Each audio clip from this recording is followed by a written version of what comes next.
Hey you guys, it's Peter, and welcome to my channel Peterisms, where I tell stories of my life and just little things that I've learned as I've grown into the person that I am today. And today I am like extremely peaceful. Did you just see the light come up? I'm feeling extremely peaceful, very still. I have found myself just kind of like sitting for long periods of time, just in silence, just kind of like watching the dogs play and, standing outside. And it's just, sometimes when it's cold like this, I don't necessarily love the cold, but I love kind of just like the stillness of winter, you know? And today's just been one of those days. I went and got my coffee and drove around and actually just like listened to some Christmas music for a little bit. It was really nice. And I've been very relaxed today. So I wanted to do this meditation today. I have not read this. This is actually the meditation from December 25th, Christmas. But it is called The Holidays. And I thought, well, I'm not going to wait till the 25th to read this meditation.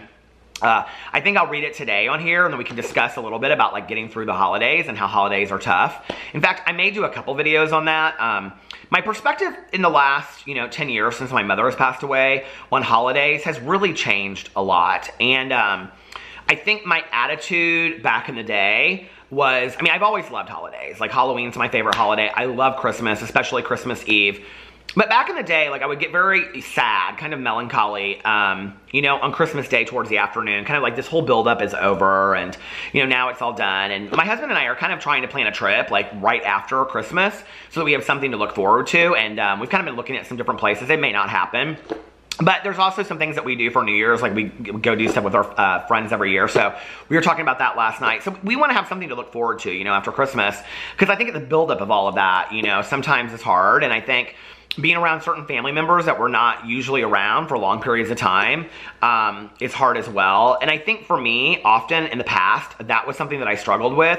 But now that those family members are all gone, literally all gone, I think to myself, maybe I should have looked at that with a little bit more gratitude, that I had the chance to spend some time with them, and maybe going into it with, what do I want the quality of this time spent with them to be like? And maybe it's okay if I bite my tongue. I don't always have to be right in situations, and maybe I want to be, happy at Christmas and get along with people and just shut my mouth a little bit, And I think often with family, it's like family really knows how to push our buttons the most. So it's sometimes the most difficult time because we're around family members, whether it's our mothers or grandmothers or sisters or brothers or, whatever, brother-in-laws, mother-in-laws, whatever, that really push our buttons the most. And I feel so blessed because, I'm married into this family where I have like the most fantastic mother-in-law in the entire world. And, my two brother-in-laws have totally just embraced me and brought me in. And my sister-in-law, we're like, it's fantastic. And so, I don't know, I hear horror stories from other people about their in-laws, but I don't have that experience. So I can't,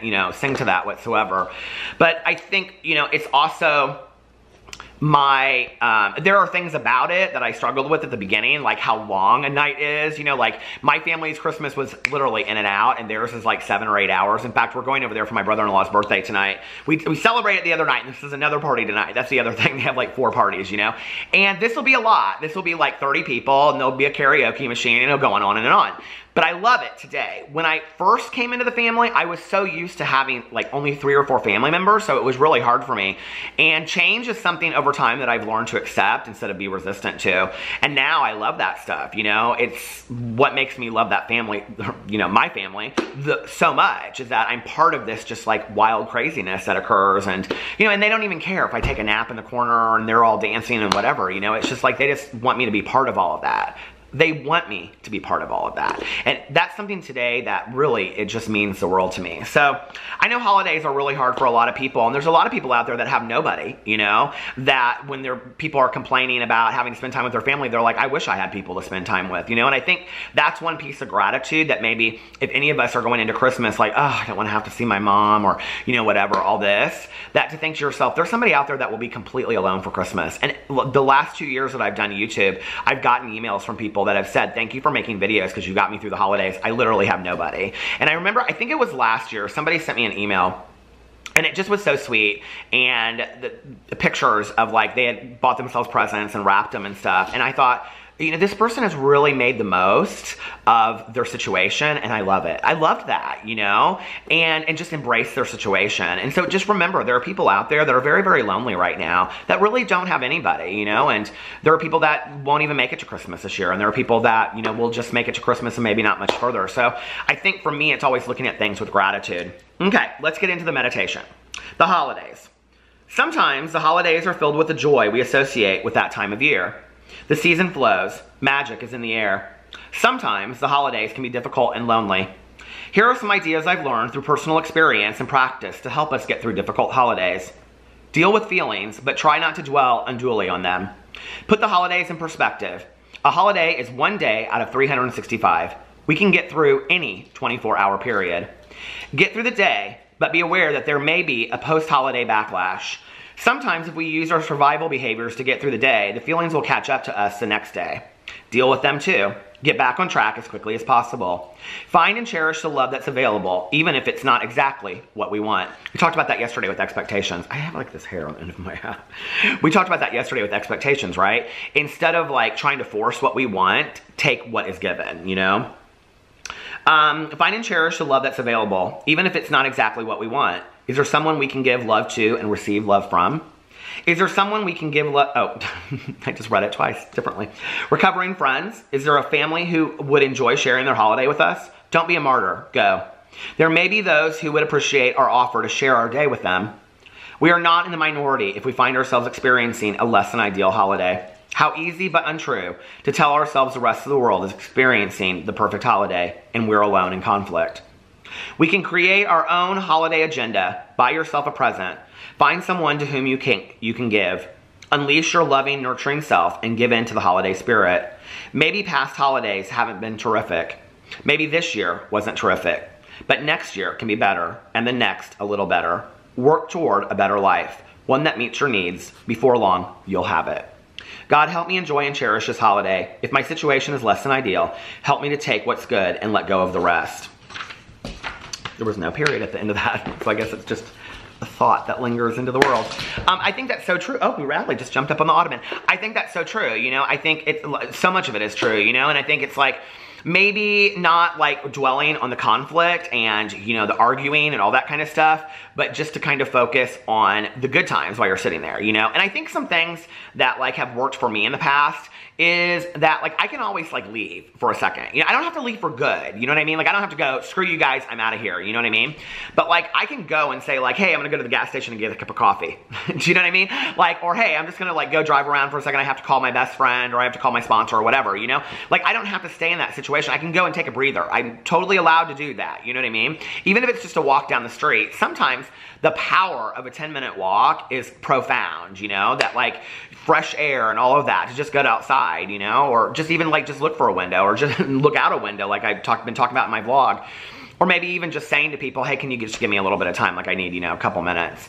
And I think sometimes just to take a break and all of that, you know. I think also maybe taking some of the lessons that we've learned in the last year, you know, the whole idea of lowering our expectations, I think is super powerful. I think also the idea of not reacting at all. Like when we go into situations, we don't have to react. Like we just let it be there, you know. Like that is probably, out of every meditation that I've done this year, everything I've talked about on this channel, I have to say, and that was just recently, the most profound lesson that I feel like I've learned in 2018 from this channel and reading the meditations was the whole idea of not reacting. That I don't have to be in that, you know, like it's not about me. I don't have to put myself in that. I don't have to be in that, you know what I mean?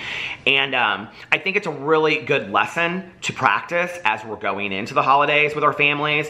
And, you know, and then I think the other thing is practicing gratitude, you know, it's like, I don't know, like we spend all this time and we spend a lot of money on buying people presents and making people presents and making the food because we want to have this pretty dinner and then we want to like have them have this perfect present and we go shopping and, you know, we spend all this time shopping and getting online and looking for the perfect present and all this kind of stuff. And that's all fine and well. Boo Radley. That's all fine and well, but like maybe then it's not about the dinner. Maybe then it's not about the present. Maybe it's how we treat that person. You know, if we're like arguing with them at Christmas, what's the point in even giving them a present? You know, what's the point in even sitting there with dinner with them if we can't even get along with them? Maybe we should be taking the time and energy and effort that we've been putting into a present or making the meal into getting along with each other a little bit more, you know? And looking at each other and saying, hey, I'm really grateful that I have you as a family member. You know, and I'm not, like, I want to make this very, very clear. When I'm talking in these situations, I am not talking about abusive or toxic environments, okay? That is completely something different. I'm talking about the family member that you just don't get along with, okay? That they're kind of a bitch every once in a while, or you just know that when they go, they're gonna be complaining all the time and all that kind of stuff. That's what I'm talking about. You know, the one family member that you guys just always butt heads with. It's like, maybe this year make more of a concerted effort to just be civil and get along, you know? And just say like, hey, it's great to see you, you know? When they go, yeah, great to see you too. You don't have to react. You go, you just walk away, you know? Okay, well, I tried, bitch. But you know what I mean? Like, you could just, you don't have to react. And, you know, we're only responsible for our parts of what we put out there in the world. And I think it's a very valuable lesson, you know, that we can make the holiday what we want it to be, you know, and I know for me back in the day, like when I would be putting myself into situations where there would be like, you know, I would have to go to like all these like family Christmas parties, okay? And there would be like a lot of drinking and stuff like that. Well, I would set a boundary, you know, like especially with my mom, before we went, I would say, how late do you want to stay? And she was kind of oblivious to how like the drinking like really became an issue, like how it affected other people's behaviors.